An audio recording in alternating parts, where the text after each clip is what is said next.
Hello, in this video I want to show you how to enter BIOS on a Microsoft Surface Go 3. To do this, first we'll need to locate the power and volume up key. The power key should be located right here and volume up next to it.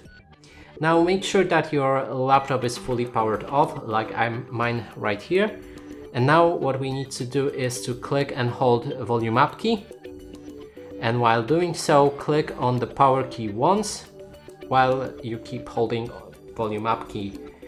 Now after a few seconds we'll be able to let it go, and here's the BIOS. And that's it for this video. Hope you like it. Please consider subscribing to our channel, leave a like and a comment below.